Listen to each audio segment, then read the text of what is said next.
புத்தகங்களுக்கு எதிராக மிகப்பெரிய ஞானிகளே இருந்திருக்கிறார்கள். இங்கே பர்வீன் சுல்தான் அவர்கள் சாக்ரட்டிஸை பற்றி தெரிவித்தார். அந்த சாக்ரட்டிஸ் படிப்பதற்கும் எழுதுவதற்கும் புத்தகங்களுக்கும் எதிராக இருந்தவர் என்பதை நாம் புரிந்து கொள்ள வேண்டும். அவர் பேசியதாக ஃபேட்ரஸ் என்கிற ஒரு புத்தகத்தை பிளாட்டோ எழுதியிருக்கிறார். அந்த ஃபேட்ரஸ் என்கிற புத்தகத்தில் அவருக்கும் ஃபேட்ரஸ் என்பவருக்கும் இடையே ஒரு விவாதம் நடக்கிறது. அப்போது அவர் சொல்கிறார், எகிப்திய கடவுளான தோத் என்பவர் தேமஸ் மன்னனுக்கு ஒரு புத்தகத்தை பரிசளிக்கிறார். அப்போது அந்த கடவுளிடம் அந்த தேமஸ் மன்னன் சொல்லுகிறான், இந்த புத்தகத்தினால் என்ன பயன்? இந்த புத்தகத்தை வைத்திருப்பதால் என்னுடைய நினைவாற்றல் குறைந்துவிடும். நான் இதுவரை எல்லாவற்றையும் நினைவில் வைத்திருந்தேன், ஆனால் புத்தகத்தில் எழுத ஆரம்பித்தால் நினைவாற்றல் மங்கிவிடும் என்று கூறுவதைப் போல இருக்கிறது. இது உண்மைதான். நம்முடைய கைபேசி வந்த பிறகு நம்முடைய கைபேசி என்னே நமக்கு தெரியாது. இங்கே இருக்கிறவர்களில் எத்தனை பேருக்கு தங்களுக்கு நெருக்கமான 10 பேருடைய கைபேசி எண் நினைவிலே இருக்கிறது என்று பார்த்தால் இருக்காது. ஆனால் அதற்காக நாம் வருத்தப்பட வேண்டியதில்லை, நினைவில் வைத்துக் கொள்ள வேண்டிய அவசியமும் இல்லை. ஏனென்றால் நினைவிலே இவற்றையெல்லாம் ஏன் வைத்துக் கொள்ள வேண்டும்? அவையெல்லாம் நமக்கு கையிலேயே கிடைக்கிறது என்றால் நம் மூளையை வேறொன்றை சிந்திப்பதற்காகத்தானே பயன்படுத்த வேண்டும். தெரிந்த பாதையிலே செல்வதற்கல்ல வாழ்க்கை, தெரியாத பாதைகளில் சென்று அவற்றை புதிர் போல எண்ணி புரிந்து கொண்டு நடைபோடுவதற்குத்தான் என்பதை புரிந்து கொள்ள வேண்டும். அவ்வாறு சாக்ரட்டிஸ் சொன்னதற்கு முக்கியமான காரணம், அவர் இளைஞர்களை சந்திப்பார், அந்த இளைஞர்களிடம் கேள்விகளாக கேட்பார். தெரு வீதியிலே நின்று கொண்டு, நீங்கள் எல்லாம் படித்தவர்கள், அறிவாளிகள், எனக்கு இப்படி தோன்றுகிறது, சிந்தித்து பாருங்கள், நான் சொல்வது சரியாக கூட இல்லாமல் இருக்கலாம் என்றுதான் அவர் உரையாடலை தொடங்குவார். அப்படி தொடங்குகிற போது அங்கே இருக்கிற அத்தனை பேருமே அதில் ஈர்க்கப்பட்டு அன்று இரவு முழுவதும் சிந்திப்பார்கள். முதல் நாள் கூடிய கூட்டத்தை விட அடுத்த நாள் அதிக கூட்டம் சேரும்.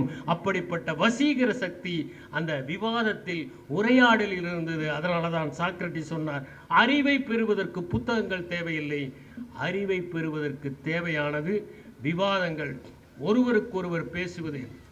நாம் புத்தரை பற்றி படித்திருக்கிறோம், ஆனால் புத்தர் எந்த புத்தகத்தையும் எழுதவில்லை. கடைசி வரை அவர் புத்தகங்களை எழுதவே இல்லை. அவர் மறைந்த பிறகு, அவர் மகா பரிநிர்வாணம் அடைந்த பிறகு அந்த சீடர்கள் எல்லாம் சேர்கிறார்கள். புத்தர் போய்விட்டார்.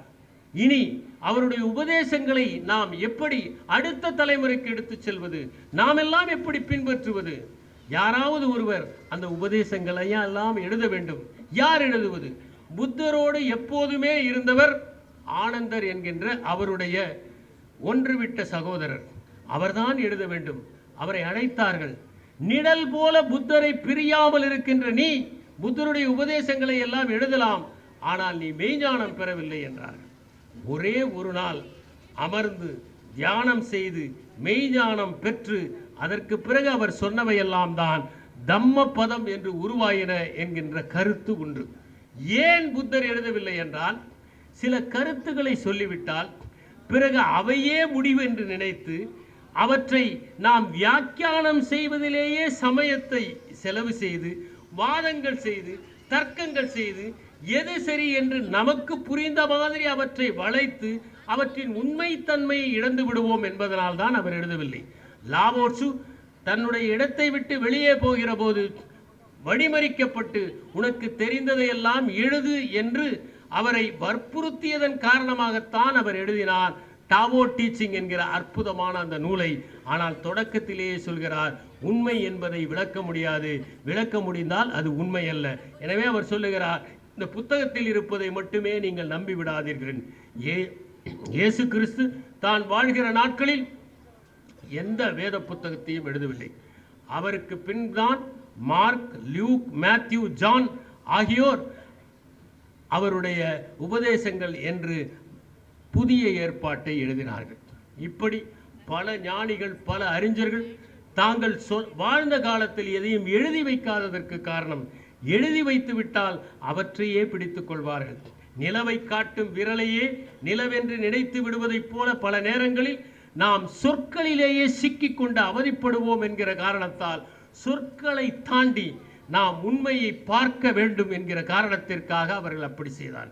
அதை போலத்தான் பிளாட்டோ தன்னுடைய குடியரசிலே எழுதினார், இந்த குடியரசிலே கவிஞர்களை நாங்கள் வைக்க மாட்டோம், ஏனென்றால் கவிஞர்கள் பொய்யர்கள் என்று எழுதினார். கவிஞர்களுக்கு இங்கே இடமில்லை என்று எழுதினார். அதை வழிமொழிந்து கவிதைகளே இலக்கியத்தில் தேவையில்லை என்று ஸ்டீஃபன் காசன் என்பவர் எழுதினார். அதற்கு விளக்கம் கொடுப்பதற்காக பிலிப் சிட்னி என்பவர் அப்பாலஜி ஃபார் பொயட்ரி என்பதை எழுதிய போது அவர் சொன்னார், பிளாட்டோ கவிதையே வேண்டாம் என்று சொல்கிறார், ஆனால் அவருடைய குடியரசே ஒரு கவிதையாகத்தானே இருக்கிறது என்று அதற்கு பதில் சொன்னார். அதை போலத்தான் ஷெல்லியும் தாமஸ் லவ் பீகாக் என்பவர் கவிதைகளை கண்டனம் செய்த போது இன் டிஃபென்ஸ் ஆஃப் பொயட்ரி என்று எழுதினார். எனவே காலம் காலமாக புத்தகங்களுக்கு எதிரான கருத்துகளும் புத்தகங்கள் தேவையில்லை என்கிற கருத்துகளும் நிலவி வந்தன. ஆனால் ஒரு காலத்திற்கு பிறகு புத்தகங்கள் இல்லாத வாழ்க்கை சாத்தியமே இல்லை என்கிற நிலைமையை நாம் அடைந்திருக்கிறோம். ஏன் புத்தகங்கள் ஒரு மனிதனுக்கு தேவை? முதலாவதாக நாம் ஒன்றை புரிந்து கொள்ள வேண்டும்.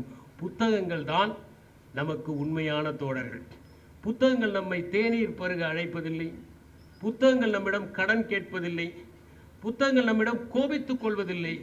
புத்தகங்கள் நம்மிடம் எதிர்பார்ப்பதில்லை. புத்தகங்கள் இரவு 12 மணிக்கு நமக்கு குறுஞ்செய்தி அனுப்புவதில்லை. புத்தகங்கள் எதையுமே செய்யாமல் இனிய தோழனாக இருக்கின்றன. மாக்சிம் கார்கி வழித்துணை என்கின்ற அற்புதமான சிறுகதையை எழுதியிருக்கிறார். அந்த சிறுகதையில் ஒருவன் கப்பலிலே வேலை செய்கிற சக இளைஞனை ஒரு நண்பனாக பாவித்து அவன் மீது கருணை காட்டுவான். யாராலும் சீண்டப்படாத, அனைவராலும் அருவருக்கப்படுகிற ஒருவனை பரிவோடு நடத்தி தன் உணவில் பாதியை அவனுக்கு கொடுத்து அவனை போஷித்துக் கொண்டே இருப்பான். ஒரு நாள் அவன் அந்த இளைஞன் தங்குகிற ஊர் வரும், நான் இந்த ஊருக்கு போய் என் பெற்றோரை பார்த்து விட்டு வருகிறேன் என்று கப்பலில் இருந்து இறங்குவான். இவரும் அவனோடு செல்லலாம் என்று இறங்குவார். கொஞ்சம் இங்கே இருங்கள், நான் உள்ளே போய் பார்த்து விட்டு வருகிறேன் என்று ஒரு சந்திலே புகுந்து அவன் போவான். அதற்கு பிறகு அவனை காணவே காணோம். இவரை நட்டாற்றிலே விட்டுவிட்டு செல்வான். அப்போது மாக்சிம் கார்கி எழுதுகிறார், பல நூட்களில் கிடைக்காத அனுபவத்தை இவன் எனக்கு ஒரே ஒரு நாள் கற்றுக் கொடுத்து விட்டார் என்று. ஆனால் புத்தகங்கள் வழித்துணையாக வரும். நீங்கள் எங்கே சென்றாலும், எந்த பிரயாணத்திற்கு சென்றாலும் ஒரு புத்தகத்தை மட்டும் உங்கள் பெட்டியிலே வைத்து சென்றால் அது உங்களுக்கு உற்ற துணையாக இருக்கும். பல நேரங்களில் அது உங்களுக்கு பலவற்றை கற்றுத்தருவதாக இருக்கும். புத்தகங்கள் உங்கள் தனிமையை போக்கும். தனியாக இருக்கிற போது பலருக்கும் மனம் பேசிக்கொண்டே இருக்கும். எனக்கு ஒரு சம்பவம் நினைவுக்கு வருகிறது. ஒருவர் புதன்கிழமையானால் மௌன விரதம் இருப்பார், பேசவே மாட்டார். ஆனால் வீட்டிலே இருப்பவர்களை அழைத்து சைகைகளால் சொல்வார். அது வேண்டும் இது வேண்டும் என்று அவர் சைகைகளால் சொல்லுகிற போது அவர்களுக்கு புரிந்து கொள்வதில் குழப்பம் ஏற்படும். அதுவா இதுவா என்று அவர்கள் கேட்டுக்கொண்டே இருப்பார்கள். இவர் இல்லை இல்லை என்று கோபமாக அது இது என்று சைகைகளால் பேசிக்கொண்டிருப்பார். அந்த நாள் முடிகிற போது அவர் மௌனமாக இருப்பார். அந்த வீட்டில் இருப்பவர்கள் எல்லோரும் அதிகம் பேசி தொலைப்பார்கள். இதுவா மௌனமாக இருப்பது? ஆனால் தனிமையாக இருக்கிற ஒரு மனிதனுக்கு ஒரு புத்தகம் மிகப்பெரிய ஆறுதலாக இருக்கும். அவன் வாசித்துக் கொண்டே இருக்கலாம். அவனுடைய அயற்சியை போக்குகிறது. இங்கே சுனை கிருஷ்ணன் அவர்கள் சொன்னார்கள், புனைவுகளை படிக்கிற போது, நீங்கள் அயர்ந்து இருக்கிற போது ஒரு நல்ல சிறுகதை உங்களுக்கு நம்பிக்கையை தரும், ஒரு வெளிச்சத்தை தரும், உங்களுக்கு ஒரு புதிய பார்வையை தரும். நீங்கள் அதை வாசித்து முடித்தவுடனேயே உற்சாகத்தை அடைந்து விடுவீர்கள். மாக்சிம் கார்கி எழுதியிருப்பார் ஒரு கடல் பறவை என்று. அந்த கடல் பறவையை நீங்கள் படித்தால் எப்பேற்பட்ட அயற்சியையும் தாண்டி வானத்திலே நீங்கள் வலம் வர வேண்டும் என்கின்ற பெரிய எண்ணத்தை அது ஏற்படுத்தும். கலீல் கிப்ரானுடைய தீர்க்க தரிசனத்தை படித்தால் நாம் வாழ்கிற வாழ்க்கை உண்மையானது என்கிற எண்ணம் ஏற்படும். நம்மை நாமே மேம்படுத்தி கொண்டு செல்ல வேண்டும் என்கின்ற எண்ணத்தை அந்த நூல் ஏற்படுத்தும். இப்படி எண்ணற்ற புத்தகங்கள் நம்முடைய அயற்சியை போக்கும், ஒரு புத்துணர்ச்சியை ஏற்படுத்துகின்ற நூல்கள். ஒரு நல்ல நூலை நீங்கள் படித்து முடித்தால் அன்று இரவு முழுவதும் அதையே நீங்கள் சிந்தித்துக் கொண்டிருப்பீர்கள். அது ஒரு சிறுகதையாக இருக்கலாம், ஒரு நாவலாக இருக்கலாம், ஒரு கவிதையாக இருக்கலாம். ஒரே ஒரு கவிதையின் வரி உங்களை உசுப்பி விடுவதாக இருக்கலாம். நகுலன் ஒரு கவிதை எழுதியிருப்பார், என்னை பார்க்க வந்தார், தன்னை பார் என்று சொல்லி சென்றார் என்று. நம்மை பார்க்க சிலர் வருவார்கள், அவர்களை பற்றி பிரஸ்தாபித்துக் கொண்டு செல்வார்களே ஒழிய நம்மை எதுவும் விசாரிக்க மாட்டார்கள். அப்படிப்பட்டவர்களை பற்றிய ஒரு கவிதை. புத்துணர்ச்சி தருகிற இலக்கியங்கள் இருக்கின்றன. அடுத்ததாக, இலக்கியங்களையும் புத்தகங்களையும் நீங்கள் படிக்கிற போது அது உங்களுக்கு ஒரு விஞ்ஞான பார்வையை தரும்.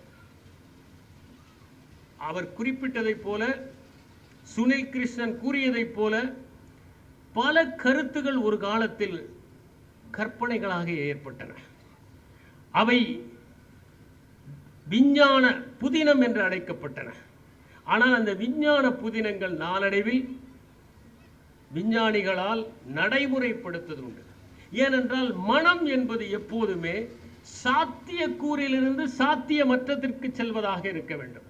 சாத்தியக்கூறிலிருந்து சாத்தியத்திற்கே செல்கிற மனம் இருந்தால் எதையும் செய்ய முடியாது. உங்களுக்கு ஒரு எடுத்துக்காட்டை சொல்கிறேன். சீனர்கள் தான் காகிதத்தை கண்டுபிடித்தார்கள், அச்சை கண்டுபிடித்தார்கள், வெடிகுண்டை கண்டுபிடித்தார்கள், அவர்கள்தான் காம்பஸையும் கண்டுபிடித்தார்கள். ஆனால் அவர்கள் ஏன் கணனியை கண்டுபிடிக்கவில்லை, கைபேசியை கண்டுபிடிக்கவில்லை, திரைப்படத்தை கண்டுபிடிக்கவில்லை, தொலைபேசியை கண்டுபிடிக்கவில்லை? ஏனென்றால் சீன மனம் என்பது சாத்தியத்திலிருந்து சாத்தியத்திற்கு செல்வது.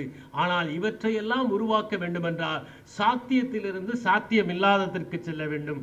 அதை தருவதுதான் அறிவியல் புயனம். அந்த அறிவியல் பார்வையை தருகிறது புத்தகங்கள். அது கைப்பிடித்து நம்மை புத்தகத்திற்கு அழைத்து செல்லும். ஒரு அறிவியல் புதினத்தை நீங்கள் படித்து விட்டால் அது கைப்பிடித்து நம்மை புத்தாக்கத்திற்கு அழைத்து செல்லும். இதை நான் ஏன் செய்யக்கூடாது என்கிற எண்ணம் நமக்கு ஏற்படும். மூளையிலே புதிய நரம்பணுப்புகளை அது உண்டாக்கும். அது நமக்கு படைப்பாக்க திறனை தரும். அது பெட்டிக்கு வெளியே நம்மை சிந்திக்க செய்யும். ஸ்டோலன் ஃபோக்கஸ் என்கிற ஒரு புத்தகம், ஜொஹான் ஹாரி எழுதிய புத்தகம். நம்முடைய கவனம் இப்போது திருடப்படுகிறது. யார் நம்முடைய கவனத்தை திருடுவது என்பதுதான் இன்று காணொளியிலே நடக்கிற மிகப்பெரிய போட்டி. நீ திருடுவதா, நான் திருடுவதா? நம்முடைய கவனத்தை எல்லோரும் எப்படியாவது திருடிக் கொள்ளலாம் என்று பார்க்கிறார்கள். அந்த கவனத்தை எப்படி குறைப்பது? ஒரு சிறந்த புத்தகத்தை நீங்கள் வாசிக்கிற போது ஒருபோதும் கவனம் திரும்பாது.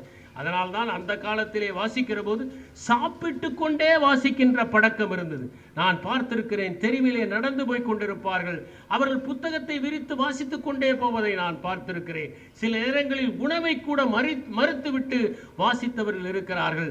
காரணம், அது நம்மை புதிய உலகத்திற்கு அழைத்து செல்வதாக இருக்கிறது. அதன் காரணமாக அது பெட்டிக்கு வெளியே, இங்கே பர்வீன் சுல்தான் அவர்கள் பேசினார்கள், லேட்ரல் திங்கிங் என்கிற ஒரு பதத்தை அவர்கள் பயன்படுத்தினார்கள். இந்த லேட்ரல் திங்கிங் என்பதை எட்வர்ட் டி பானோ என்பவர் தான் முதலில் அறிமுகப்படுத்தினார். அவர் சொன்னார், எதையுமே நேர்கோட்டு சிந்தனையிலே நீங்கள் சிந்தித்தால் அதன் மூலம் விடை காண முடியாது. பல பிரச்சனைகளுக்கு பெட்டிக்கு வெளியே இருந்து நீங்கள் சிந்திக்க வேண்டும். அப்போதுதான் அதற்கான தீர்வை அடைய முடியும் என்று அவர் சொன்னார். இவற்றையெல்லாம் வாசிப்பதன் மூலமாகத்தான் ஒருவர் அடைய முடியும். வாசிப்பதன் மூலம் ஒருவர் பரிவை கற்றுக்கொள்ள முடியும். இங்கே பேசிய சுனில் கிருஷ்ணன் கூட குறிப்பிட்டார், ஒரு தத்துவத்தை நீங்கள் காட்சிப்படுத்துகிற போது அதை நீங்கள் நடைமுறைப்படுத்துவீர்கள். ஒரு தத்துவம் இருக்கிறது, அதை நீங்கள் கருணை என்று பார்த்தால் அது கருணையாகத்தான் இருக்கும். ஆனால் அந்த கருணைக்கு ஒரு பாத்திரத்தை நீங்கள் கொடுத்தால், கோபத்திற்கு ஒரு பாத்திரத்தை கொடுத்தால், அப்போது நீங்கள் அதை முழுமையாக அடைய முடியும். அதனால்தான் ஜான் புன்யன் என்பவர் ரட்சண்ய யாத்திரியம் என்கிற நூலில் பொறாமை ஒரு பாத்திரம், அன்பு ஒரு பாத்திரம், கருணை ஒரு பாத்திரம், கோபம் ஒரு பாத்திரம், இப்படி ஒவ்வொன்றையும் ஒரு பாத்திரமாக ஆக்கினார். இதை நம்முடைய முன்னோர்கள் அவர்கள் படித்த பல சிறுகதைகளிலும் நாவல்களிலும் கருணையை ஒரு பாத்திரமாக ஆக்கினார்கள். உதாரணமாக மகாபாரதத்தில் எடுத்துக்கொண்டால் துரியோதனன் பொறாமைக்கான ஒரு பாத்திரமாக படைக்கப்பட்டிருக்கிறான். காமத்திற்கான ஒரு பாத்திரமாக சிலர் படைக்கப்பட்டிருக்கிறார்கள். கருணைக்கான பாத்திரமாக சில பேர் படைக்கப்பட்டிருக்கிறார்கள். இவற்றையெல்லாம் வாசிக்கிற போதுதான் நாம் கருணையாக இருக்க வேண்டும், நான் அன்பாக இருக்க வேண்டும், நாம் பெருந்தன்மையாக இருக்க வேண்டும் என்று. அம்மா நான் இருக்கிறேன் என்கிற ஜெயகாந்தனுடைய கதையை நீங்கள் படித்து விட்டால் அதற்கு பிறகு எந்த தொழுநோயாளியை பார்த்தாலும் உங்கள் இதயத்தில் கருணை மட்டும்தான் ஊறும் என்பதை நீங்கள் நினைத்துக் கொள்ள வேண்டும். படிப்பதனால் உங்களுடைய பதற்றம் குறையும். நீங்கள் பதற்றப்படுகிறவர்களாக இருந்தால் நிறைய கதைகளை படித்தால் அதிலே வருகிற கதாபாத்திரங்களை பாருங்கள். எத்தனை சோகங்களை அவர்கள் தாங்கிக் கொண்டு இந்த உலகத்திலே வாழ்கிறார்கள். மகத்தான மனிதர்களுடைய சுயசரித குறிப்புகளை படியுங்கள். அவர்கள் எத்தனை வேதனைகளை எல்லாம் தாண்டி வந்திருக்கிறார்கள். நீங்கள் தாஸ்தோவஸ்கியின் வாழ்க்கையை படித்தால் அவருடைய கதைகளை விட அவை சுவாரஸ்யமானவை. அவர் தனிமை சிறையிலே இருந்து மனத்திலேயே தன்னுடைய கதைகளை எல்லாம் எழுதிவிட்டவர். அப்படிப்பட்ட மகத்தான மனிதர்களுடைய வாழ்க்கை சரிதங்களை படித்தால், அவர்கள் பட்ட இன்னல்களை எல்லாம் நீங்கள் தெரிந்து கொண்டால், உங்கள் வாழ்க்கையில் சாதாரணமாக வருகின்ற பிரச்சனைகளுக்கெல்லாம், சமயத்தில் உங்கள் கைபேசி பணிபுரியவில்லை என்றால் ஏற்படுகின்ற பதற்றத்தில் இருந்தெல்லாம் நீங்கள் விடுபட்டு விடலாம். மூளையிலே புதிய புதிய நரம்பணுக்களை கொடுப்பது வாசிப்பதுதான். ஒன்றை கண்டுபிடித்திருக்கிறார்கள். 80 வயதான இருவரை ஒப்பிட்டிருக்கிறார்கள். 80 வயதாகி யாரெல்லாம் வாசிக்கிறார்களோ, யாரெல்லாம் எழுதுகிறார்களோ, யாரெல்லாம் இப்படி இலக்கிய கூட்டங்களுக்கு செல்லுகிறார்களோ, அவர்கள் மூளையில் புது புது நரம்பணுக்கள் வருகின்றன. அவர்கள் மூளை இளமையாக இருக்கிறது. ஒரு மனிதனுக்கு வயதாகலாம், அது பிரச்சனை அல்ல. மூளைக்கு வயதாக கூடாது. மூளை இளமையாக இருந்தால்தான் நினைவாற்றல் தெளிவாக இருக்கும். அப்போதுதான் உங்களுக்கு பல பிரச்சனைகள் வராது. அப்போதுதான் அல்சைமர் வராது, பார்க்கின்சன்ஸ் வராது, டிமென்ஷியா வராது. இவையெல்லாம் வராமல் இருக்க வேண்டும் என்றால் வாசிப்பதற்கு நாம் தயாராக இருக்க வேண்டும். இந்த உலகத்திலே பலரும் பலவிதமாக வாசித்தவர்கள் இருக்கிறார்கள். அற்புதமாக வாசித்த பலரை நாம் வரலாற்றிலே பார்க்க முடிகிறது. தினமும் புத்தகத்தை படித்து குறிப்புகள் எழுதி கடிதங்கள் எழுதுவதை தன்னுடைய வாழ்க்கையாக கொண்டிருந்தார் காந்தியடிகள். பண்டிட் ஜவஹர்லால் நேரு தொடர்ந்து வாசித்தவர். சிறையிலே இருந்தபோது கூட நூல்களை எல்லாம் எழுதியவர். அவர் தொடர்ந்து அவர் வாசித்துக் கொண்டே இருந்தார். நாம் கார்ல் மார்க்ஸை பற்றி படிக்கிறோம், ஏங்கல்ஸை பற்றி படிக்கிறோம். அவர்கள் எல்லாம் படித்துக் கொண்டே இருந்தார்கள். ஓராண்டு சிறைவாசத்தை அனுபவித்த லெனின் எழுதுகிறார், இந்த ஓராண்டிலே நான் படித்ததை போல உலக என்னுடைய வாழ்க்கையிலே உலகத்தை பற்றி அதிகமாக புத்தகங்களை நான் வாசித்ததில்லை என்று. அவர் எழுதியதே அத்தனை நூல்கள். அவர் ஒன்றும் ஒரு எழுத்தாளர் அல்ல, அவர் ஒரு புரட்சியாளர். புரட்சியாளராக இருந்து அவர் எழுதினார் என்றால் அவர் வாசித்தது அதற்கு ஒரு காரணமாக இருந்தது. பேரறிஞர் அண்ணா மார்க்கஸ் அரீலஸ் பற்றி ரோமாபுரி ராணிகள் என்கிற புத்தகத்திலே எழுதுகிறார். போர்க்களத்திலே நின்றிருக்கிறான் மார்க்கஸ் அரீலோஸ், மாபெரும் வீரன், ரோமாபுரியின் வீரனாக இருந்த அந்த மன்னன் தன்னுடைய பாசறைக்கு வந்ததும் வாளை உரையிலே போட்டதும் புத்தகத்தை விரித்து படிப்பான். அத்தனை ஆர்வம் உள்ளவனாக மார்க்கஸ் அரீலஸ் இருந்தான். அதனால்தான் மெடிடேஷன்ஸ் என்கிற அற்புதமான நூலை மார்க்கஸ் அரீலஸ் படைத்து கொடுக்க முடிந்தது என்பதை நாம் உணர முடிகிறது. அதை போலத்தான் லிங்கன், ஆபிரகாம் லிங்கன் அழியாத காதலை புத்தகங்களின் மீது வைத்திருந்தார். இரவல் வாங்கி கொண்டு வந்த புத்தகத்தை படித்துவிட்டு அவர் சன்னலிலே வைக்கிறார். மழையிலே நனைந்து விடுகிறது. இரவல் வாங்கிய புத்தகத்தை எப்படி கொடுப்பது என்பதற்காக விறகு வெட்டி பணம் சம்பாதி புதிய புத்தகத்தை வாங்கி கொண்டு போய் கொடுத்தார் என்பதை ஆபிரகாம் லிங்கனுடைய வாழ்க்கையிலே படிக்க முடிகிறது. தினமும் ஒரு புத்தகத்தையாவது படித்துவிட்டுத்தான் நான் தூங்குவேன் என்கின்ற வைராகியத்தோடு திறந்தவர் அமெரிக்காவினுடைய ஜனாதிபதியாக இருந்த ரூஸ்வெல்ட். சிறை வாழ்க்கையில் நான் 27 ஆண்டுகள் கழித்தாலும் அதை படிப்பதற்காக செலவழித்து என்னுடைய வாழ்க்கையை செறிவாக்கி கொண்டேன். இந்த 27 ஆண்டுகளை 270 ஆண்டுகள் வாழ்ந்த திருப்தியை நான் சிறைவாசத்தில் படிப்பதனால் அடைந்தேன் என்று மண்டலே சொன்னார். கென்னடி வேகமாக வாசிப்பதிலே வல்லவராக இருந்தார். பில்கேட்ஸ் தொடர்ந்து வாசிப்பதில் இன்றும் ஈடுபட்டு கொண்டிருப்பவர். எலான் மஸ்க் ஒரு நாளைக்கு 2-3 புத்தகங்கள் வாசிக்கின்ற திறனை பெற்றிருந்தார். ராணி எலிசபெத், முதலாம் ராணி எலிசபெத்தை பற்றி சொல்கிறேன். அவர் கலைகளின் காதலர், 4-5 மொழிகளை கற்றவர். அவருக்கு லத்தீனம் தெரியும், அவருக்கு கிரேக்கம் தெரியும், அவருக்கு பிரெஞ்சு மொழி தெரியும். அவர் நிறைய வாசித்துக் கொண்டே இருப்பார். அதனால்தான் அவர் ஆண்டபோதுதான் இங்கிலாந்திலே கலைகளுக்கான ஒரு பொற்காலம் தொடங்கியது. அந்த காலத்தில் தான் நிறைய நாடகங்கள் எழுதப்பட்டன. அப்போதுதான் ஷேக்ஸ்பியர் தன்னுடைய நாடகங்களை எல்லாம் எழுதினார். தன்னுடைய மிட்சமர் நைட்ஸ் ட்ரீம் என்கிற அந்த நாடகத்தில் ஃபேர் வெஸ்டல் த்ரோன்டு பை த வெஸ்ட் என்று அவர் குறிப்பிடுவது முதலாம் ராணி எலிசபெத்தை தான்.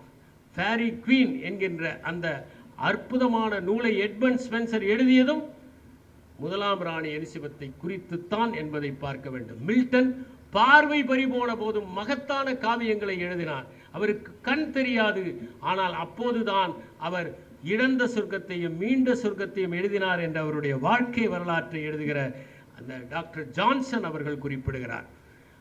சுயமாக படித்து யாரிடமும் போகாமலேயே தன்னுடைய வாழ்க்கையை மேம்படுத்தி கொண்டவர்கள் ஒன்று. ஃப்ரெட்ரிக் டக்ளஸ் போன்றவர்கள் அப்படிப்பட்டவர்கள் தான். அதை போலத்தான் பெஞ்சமின் பிராங்க்லின் என்கின்ற அந்த மகத்தான மனிதர் சுயமாக படித்து அறிவை பெற்றவர். அவர்தான் மின்னலை எதிர்கொள்வதற்கான சாதனத்தை கண்டுபிடித்தார். பெஞ்சமின் பிராங்க்லின் விடைபெறுகிறார். அவருடைய இடத்திற்கு தாமஸ் ஜெஃபர்சன் வருகிறார். வந்தவர்கள் எல்லாம் சொல்லுகிறார்கள், பெஞ்சமின் பிராங்க்லினுக்கு பதிலியாக இங்கே தாமஸ் ஜெஃபர்சன் வந்திருக்கிறார் என்று. அதற்கு தாமஸ் ஜெஃபர்சன் சொல்லுகிறார், யாரும் பெஞ்சமின் பிராங்க்லினுக்கு பதிலியாக இருக்க முடியாது, அவருக்கு அடுத்ததாக நான் வந்திருக்கிறேன் என்று வேண்டுமானாலும் சொல்லுங்கள். அவ்வளவு பெரிய அறிவாளியன். இப்படி உலகத்திலே எண்ணற்றோர் படிப்பதையில் கவனத்தை செலுத்தி தங்களுடைய வாழ்க்கையை மேம்படுத்தி கொண்டிருக்கிறார்கள். ஆனால் படிப்பது மட்டுமே போதுமா? உலகத்தோடு ஒட்ட ஒழுகல் தேவைப்படுகிறது என்பதை திருவள்ளுவர் சொல்லுகிறார். நிறைய படித்திருந்தாலும் இந்த உலகத்தின் இயல்புக்கு ஏற்ப யார் ஒருவர் வாழ தெரியவில்லையோ, இந்த உலகத்திலிருந்து விலகி இருக்கிறார்களோ, அவர்கள் ஒருபோதும் அறிவுடையவர்களாக கருதப்பட மாட்டார்கள் என்று திருவள்ளுவர் சொன்னார். ஏனென்றால் நாம் இந்த உலகத்திலே தான் இருக்க வேண்டும். தாமரை இலையின் தண்ணீரை போல இருக்கலாம், ஆனால் உலகத்தை விட்டு வெளியே சென்று விட முடியாது. நீங்கள் எந்த சீர்திருத்தத்தை செய்ய வேண்டும் என்று நினைத்தாலும் இந்த உலகத்திலே வாழ்ந்து, இந்த சமுதாயத்திலே வாழ்ந்து அவர்களோடு கலந்துதான் அந்த சீர்திருத்தத்தை நீங்கள் செய்ய முடியும். அப்போதுதான் உங்கள் அறிவு பயன்படும் என்றார்.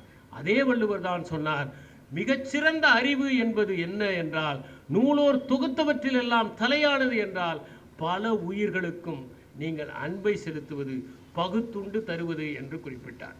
நான் ஒரு சம்பவத்தை கேள்விப்பட்டிருக்கிறேன். ஒரு இளைஞன் ஒருவரிடம் வேலை கேட்டு வந்தான்.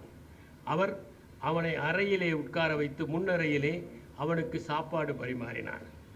அந்த சாப்பாட்டின் வாசனையை கேட்டுவிட்டு மோந்துவிட்டு ஒரு நாய் ஒன்று ஓடி வந்து அவனிடம் சாப்பாட்டுக்காக கெஞ்சியது. அவன் அந்த நாயை எட்டி உதைத்து துரத்தி விட்டான். அவன் சாப்பிட்டு முடித்ததும் எப்போதிலிருந்து வேலையில் சேரலாம் என்று அவன் கேட்டான். அதற்கு அவர் சொன்னார், உனக்கு வேலை இல்லை. ஏன் இல்லை என்று கேட்டான். அவர் சொன்னார், உனக்கு நான் தருவதே இலவச சாப்பாடு. அந்த நாய் வந்து கேட்டபோது அதில் கொஞ்சமாவது கொடுத்திருக்கலாம் அல்லவா, அதை எட்டி உதைத்தல்லவா அனுப்பிவிட்டாய்.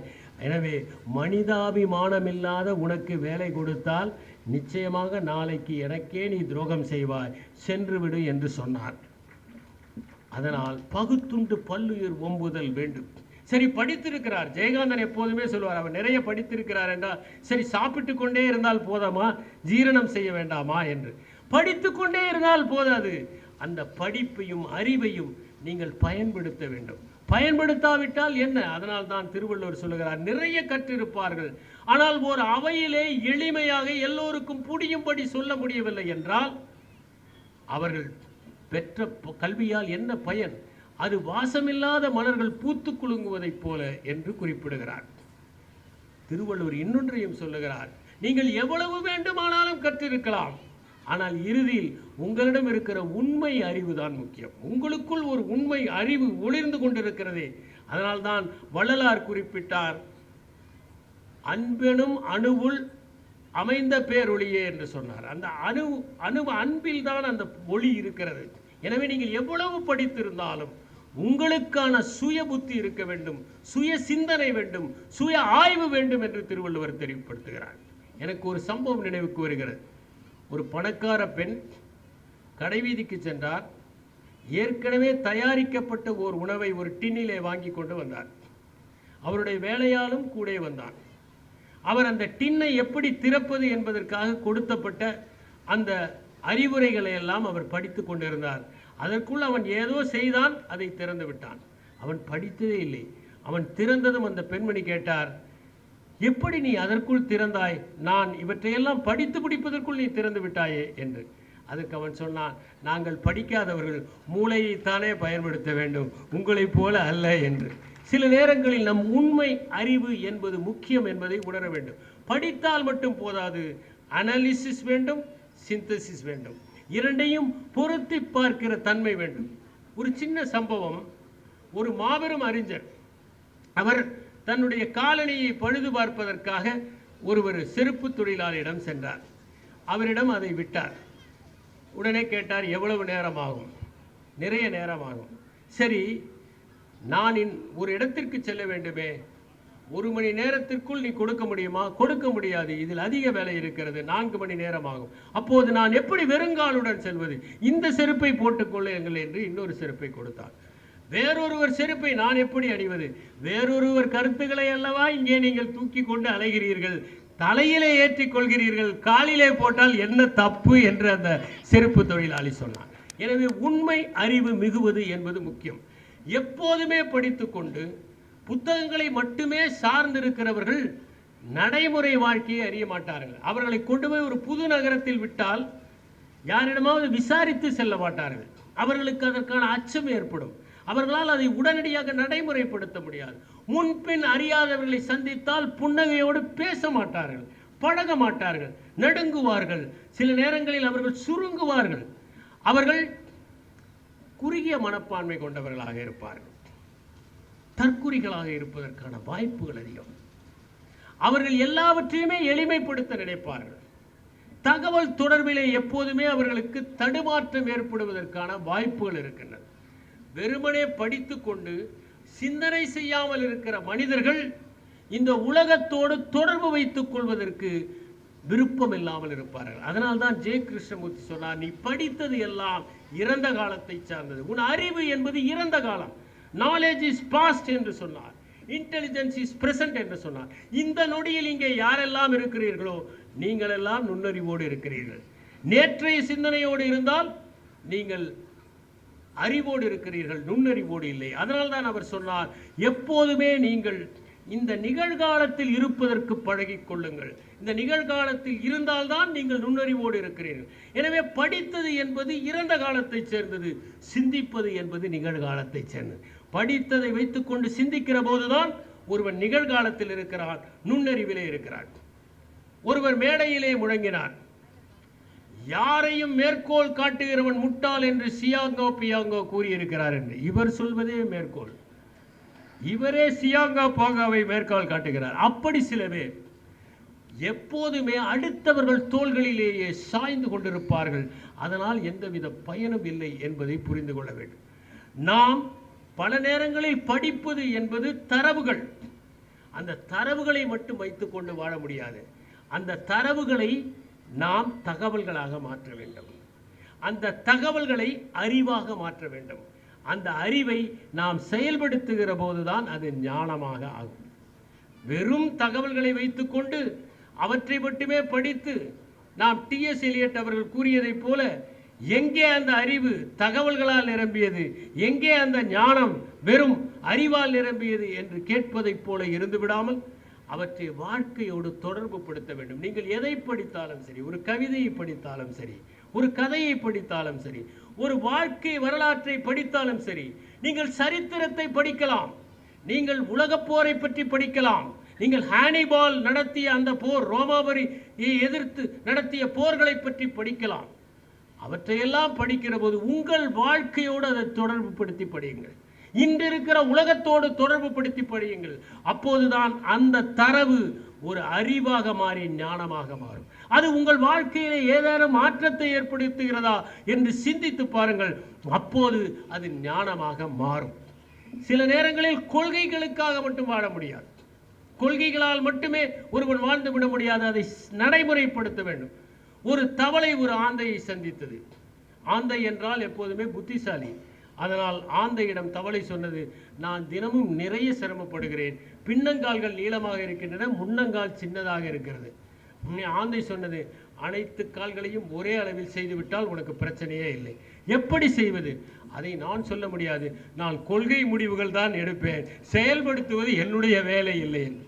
அதை போல இருப்பதை பார்க்கலாம். நீங்கள் ஒரு புத்தகத்தை கேள்விப்பட்டிருப்பீர்கள், மெக்கார்மக் என்பவர் எழுதியிருக்கிறது. அவர் எழுதியது what they don't teach you at Harvard business school என்று. எல்லாவற்றையுமே ஹார்வர்டிலே இருக்கிற அந்த மேலாண்மை பள்ளியிலே உங்களுக்கு சொல்லிக் கொடுத்து விட முடியாது. சிலவற்றை நீங்கள் களத்திலே பார்க்க வேண்டும். உதாரணமாக, ஒரு ஓட்டுநர் இருக்கிறார் என்றால் அவர் பயிற்சி பெற்று அதற்கு பிறகு ஒரு உரிமத்தை பெற்றுவிட்டால் அவர் ஓட்டுநர் ஆகிவிட முடியாது. ஏனென்றால் அவர் பயிற்சி பெற்ற வாகனம் வேறு, ஓட்டப் போகிற வாகனம் வேண்டு. அவர் பயிற்சி பெறுகிற போது இருந்த போக்குவரத்து வேறு, இப்போது இருக்கிற போக்குவரத்து வேறு. அவர் போட்டுகிற வாகனம் மட்டும் முக்கியமல்ல, அவருடைய மனநிலையும் முக்கியம். இவற்றையெல்லாம் பார்க்கிற போது ஒருவர் வாழ்க்கையில் வீதியில் தான் கற்றுக்கொள்வது அதிகமாக இருக்கிறது. எனவே புத்தகங்களில் கற்றுக்கொண்டதை வீதியிலே நடைமுறைப்படுத்துகிற போதுதான் அது கொள்கையை அமல்படுத்துவதாக இருக்கும். இல்லாவிட்டால் அது ஏட்டுச் சுரைக்காயின் பொய் விதைகளாகவே இருந்துவிடும் என்பதை நாம் உணர்வோம். குஷ்வந்த் சிங் தன்னுடைய நகைச்சுவை புத்தகங்களில் ஒன்றை எழுதியிருப்பார். டெல்லியிலே ஒரு சர்தார்ஜியை சந்தித்திருக்கிறார்கள். 70 வயதானவர். அவர் டாக்ஸி ஓட்டுகிறார். அவரிடம் பயணம் செய்த ஒருவர் கேட்கிறார், உங்களுக்கு பிள்ளைகள் இருக்கிறார்களே? 3 பேர் இருக்கிறார்கள். என்ன செய்கிறார்கள்? முதலாம் அவன் பொறியாளராக இருக்கிறான், 2ஆம் அவன் வழக்கறிஞராக இருக்கிறான், 3ஆம் அவன் ஒரு கம்பெனியிலே அலுவலராக இருக்கிறான். சரி, அப்போது ஏன் நீங்கள் இந்த வண்டியை ஓட்டுகிறீர்கள்? மாதம் அவர்களுக்கு பற்றாத பணத்தை நான் தானே அனுப்புகிறேன் என்று அவர் பதில் சொன்னார். ஒருவன் வெறுமனே படித்து அந்த படிப்பை மட்டுமே வைத்துக்கொண்டு தன்னுடைய படிப்பறிவை மட்டுமே சிந்தித்துக் கொண்டிருந்தால், ஒரு கழுதையின் மீது புத்தகங்களை எல்லாம் ஏற்றி அனுப்பினால் அது எப்படி நிலையில், எந்த நிலையில் அந்த கழுதை இருக்குமோ அதை போலத்தான் இருக்கும் என்பதை நான் படித்திருக்கிறேன். ஆகவே கல்வி என்பதோ படிப்பு என்பதோ வாழ்க்கைக்கான முக்கியமான ஒன்று. தாகூருடைய வாழ்க்கையிலே ஒரு சம்பவம் நடந்தது. அவர் மெய்ஞானத்தை பற்றி எழுதிவிட்டார், கீதாஞ்சலியை எழுதிவிட்டார், எல்லாவற்றையும் எழுதிவிட்டு அவர் மிகுந்த உற்சாகத்தில் இருக்கிற போது வயதான ஒருவர் அவர் கதவை வந்து தட்டினார், அழைத்தார். நீ இந்த கீதாஞ்சலி எல்லாம் எழுதியிருக்கிறாயே, உண்மையிலேயே என்னை உணர்ந்து எழுதினாயா? உன்னை பார்த்தால் அப்படி தெரியவில்லையே, உனக்கு மெய்ஞானம் உண்மையிலேயே கிடைத்ததா என்றெல்லாம் கேட்டார். தாகூருக்கு பதில் சொல்ல முடியவில்லை. ஆனால் அந்த மனிதர் தாகூரை சகல நேரமும் துரத்தி கொண்டிருந்தார். தாகூர் ஏதோ எழுதிவிட்டார், ஆனால் அதை உணர்ந்ததாக தாகூராலேயே சொல்ல முடியவில்லை. இப்படியே இருக்கிற போது இரவும் பகலும் அந்த மனிதர் வந்து கதவை தட்டுகிற போது தாகூருக்கே ஒரு நாள் சலிப்பு ஏற்பட்டு விட்டது. உண்மையிலேயே 2 சொட்டு தண்ணீர் மட்டும் இருக்கிறது தாகத்திற்கு. அவர் அதை பயன்படுத்தி கொள்கிறார். இருண்டு விடுகிறது, கொடியை வைத்து விடுகிறார், சீருடைகளை கழற்றி விடுகிறார், சொந்த உடையிலே போய் அந்த உணவகத்தின் உரிமையாளர் முன்பு நிற்கிறார். அவர் ஒரு உணவு பொட்டலத்தை தூக்கி போடுகிறார். வீட்டுக்கு வருகிறார். அவருக்காக காத்து கொண்டிருக்கிறார் வயதான அவருடைய மனைவி. இருவரும் அந்த பொட்டலத்தை பிரிக்கிறார்கள். அந்த பொட்டலத்தை பிரித்து பாதி உணவை இருவரும் மகிழ்ச்சியோடு உண்கிறார்கள். பூனை ஒன்று வருகிறது, அதற்கும் கொஞ்சம் வைத்துவிட்டு அவர்கள் மகிழ்ச்சியாக உண்டு முடிக்கிறார்கள். அதற்கு பிறகு அந்த மிட்டாயை எடுக்கிறார், காக்கா கடித்து மனைவிக்கும் கொடுக்கிறார். குறும்படம் முடிந்துவிட்டது. இந்த குறும்படத்தை நான் பார்த்த பிறகு எந்த சாலையோர உணவகத்திற்கு சென்றாலும் அங்கே காத்து கொண்டிருக்கின்ற அந்த வயதான மனிதருக்கு ஏதேனும் பணம் கொடுக்காமல் வந்ததே இல்லை என்பதுதான் என்னிடம் நிகழ்த்திய மாற்றம். எனவே புத்தகப்புழுவாக மட்டுமில்லாமல் புத்தகங்களை நேசிப்போம், புத்தகங்களை வாசிப்போம், புத்தகங்களை யோசிப்போம், புத்தகங்களை செயல்படுப்போம். மானுட ஜன்மத்தை மேம்படுத்துவதற்கு நாம் அனைவரும் ஒரு சிறு துளியாக இருப்போம் என்று கூறி விடைபெறுகிறேன். வணக்கம்.